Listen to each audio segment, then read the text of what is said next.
Hello my dear friends, स्वागत है आपका स्टडी बूम में। आज हम लोग जेएसएससी पीजीटी इंग्लिश के एक्सपेक्टेड कट ऑफ की बात करेंगे, क्योंकि स्टूडेंट्स की हाई डिमांड थी। कमेंट करके वो बार बार पूछ रहे थे कि एक वीडियो बनाइए इस पे कट ऑफ को लेकर। तो आज हम लोग बिल्कुल लॉजिकल तरीके से एक एक कर को हम लोग देखेंगे कि आखिर 2023 में एक्सपेक्टेड कट ऑफ इंग्लिश का क्या जा सकता है।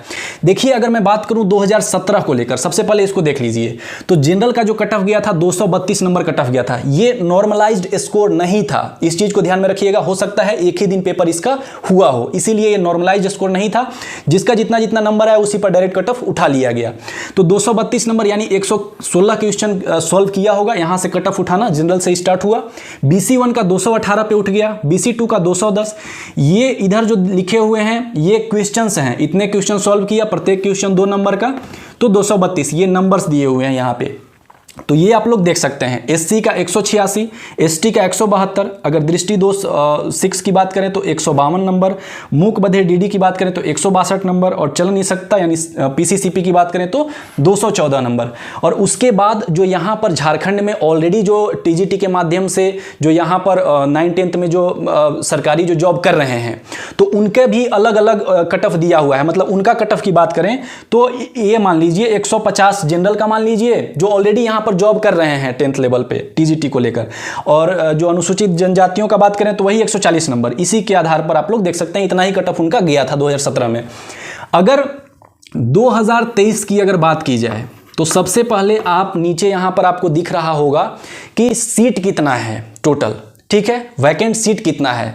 तो ये पहले आप देख लीजिए, सीट बहुत कम है, ठीक है, और इसमें निगेटिव मार्किंग नहीं था। निगेटिव मार्किंग नहीं है, कट ऑफ तो हाई जाएगा ही। एक चीज मैं और आपको बता दूं कि देखिए, चाहे कैंडिडेट्स कितना भी बोलें कि मैंने 130 किया है, 140 किया है, ऐसा नहीं होता है। ये जो लोग अगर ऐसा बोल दें कि मैंने 150 में से 145 सही सही किया है, या तो पहली बार एग्जाम दे रहे हैं, या फिर उनको आइडिया नहीं है, या फिर हो सकता है कि वो ये बोलना चाह रहे हो कि हाँ 145 क्वेश्चन मैंने सॉल्व किया है, ये कहना चाह रहे हो। कुल मिलाकर अगर मैं बात करूं तो जो भी कैंडिडेट अगर ठीक ठाक से अगर तैयारी करके गया होगा एग्जाम देने, तो 100 मान लीजिए, 100 और प्लस माइनस 10 आप कर लीजिए, ठीक है।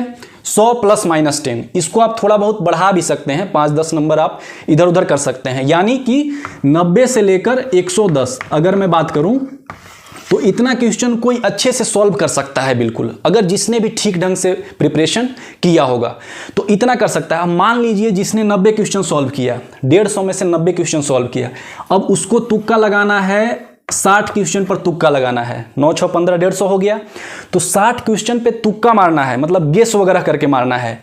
और जिसने 110 प्रश्न ठीक ठीक ढंग से सॉल्व किया है, बिल्कुल जो पढ़ के गया होगा, तो उसको तुक्का लगाना है, मात्र 40 प्रश्न पे तुक्का लगाना है।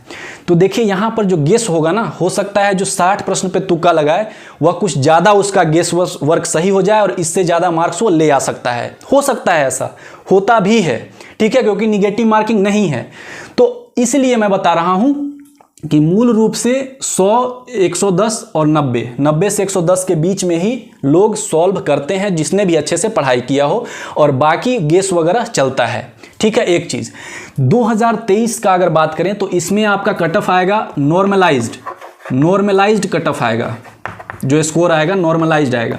क्योंकि 2 दिन पेपर हुआ है 2023 में, अगर आप देखेंगे इंग्लिश का 2 दिन पेपर हुआ है, तो 2 दिन पेपर हुआ तो नॉर्मलाइज्ड स्कोर तो आएगा ही, पेपर को नॉर्मलाइज किया गया। नॉर्मलाइज मतलब कुछ नहीं, एक शिफ्ट में अगर बहुत ज़्यादा टफ पूछ दिया गया, दूसरे शिफ्ट में इजी पूछ दिया गया, तो दोनों को एक एवरेज किया जाता है, ठीक है, दोनों को एक संतुलित किया जाता है, बैलेंस्ड किया जाता है, उसी के आधार पर नॉर्मलाइज स्कोर दिया जाता है। ऐसा ना हो किसी के साथ पार्शियलिटी हो जाए कि मेरा तो क्वेश्चन बहुत हार्ड पूछा गया था, हम क्वेश्चन बहुत कम सॉल्व कर पाए हैं, ठीक है। तो ऐसा नहीं होने के लिए ही नॉर्मलाइज किया जाता है स्कोर को। अगर 2023 की अगर बात करें एक्सपेक्टेड कट ऑफ कितना जा सकता है, तो अगर जनरल की बात करें तो जनरल में अगर जिसने भी 120 से 122 अगर प्रश्न सॉल्व किया होगा, तो वो आप बिल्कुल आप एक्सपेक्ट कर सकते हैं कि आपका बिल्कुल सिलेक्शन हो जाएगा, ठीक है। और इससे ज़्यादा किया होगा तो आप 100% ही रखिए, ठीक है। लेकिन इतना जिसने भी किया होगा आप एक्सपेक्ट कर सकते हैं बाकी आपका जो है आंसर की अभी आएगा, तो आंसर की को आपको बिल्कुल मिलाना है, ठीक है। लेकिन आपका 120 से 122 जो भी कैंडिडेट सॉल्व किए होंगे बिल्कुल उसका चांसेस है कि हाँ हो जाए।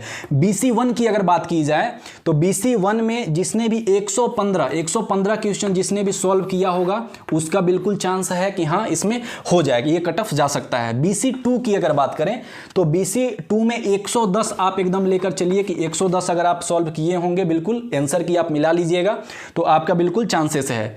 SC की अगर बात करें तो SC की 98 से 100 प्रश्न आप लेकर ही चलिए, 98 से 100 प्रश्न अगर आप किए होंगे तो बिल्कुल आपका चांस है। ST की अगर बात करें तो ST का 90 से 92, ये मैं प्रश्नों की बात कर रहा हूं, 90 से 92 प्रश्न यानी इंटू 2 कर लीजिए, वो आपका हो जाएगा मार्क्स। तो ये मैं प्रश्न बता रहा हूं, इस चीज को ध्यान में रखिएगा। दृष्टि दोष 6 अगर इसकी अगर बात करें तो आपने अगर 80 प्रश्न भी अगर आपने सॉल्व किया होगा इस बार तो आपका बिल्कुल सिलेक्शन का चांस है। और DD की बात करें जो मूक बधिर है तो इसमें अगर आपने 85 से 86 क्वेश्चन अगर आपने सॉल्व किया होगा तो बिल्कुल आपका हाई चांस है कि आपका हो जाए। और चलन निषेधता की बात करें PCCP की तो इसका कट ऑफ हाई जाता है, इसका कट ऑफ आपको लगभग आपको रहता है इन दोनों के बीच में रहता है, BC1 और BC2 है ना, इन दोनों के बीच ही में ये इनका कट ऑफ रहता है, जाने का चांसेस ये रहता है हमेशा। तो PCCP की बात करें तो 115 क्वेश्चन अगर आपने इस बार सॉल्व किया होगा, ठीक है, मतलब 113 से 15 मान के चलिए, तो इतना अगर आपने सॉल्व किया होगा तो आपका पूरा चांसेस है कि आपका हो जाए। और ठीक उसी प्रकार से जो TGT में ऑलरेडी यहां पर गवर्नमेंट जॉब जो कर रहे हैं तो उनका यही आप लेकर चलिए, इतना कट ऑफ उनका भी जाने का चांसेस रहता है जनरल का। और इससे थोड़ा सा कम लेकर चलिए वो अनुसूचित जातियों का हो जाएगा, अनुसूचित जनजातियों का हो जाएगा, इससे कम ही जाता है। तो ये पूरा का पूरा मैंने बताया ये एक्सपेक्टेड कट ऑफ है। इतना अगर आप अगर आंसर की आता है, अगर आपका इतना अगर सही होता है तो आप बिल्कुल अपने अपने कैटेगरी के अनुसार आप देख सकते हैं और बिल्कुल आप एक्सपेक्ट कर सकते हैं कि आपका एकदम सिलेक्शन हो जाएगा। आशा है कि ये वीडियो आपको बिल्कुल पसंद आया होगा, कमेंट करके जरूर बताइएगा। धन्यवाद, मिलते हैं हम लोग अगले वीडियो में।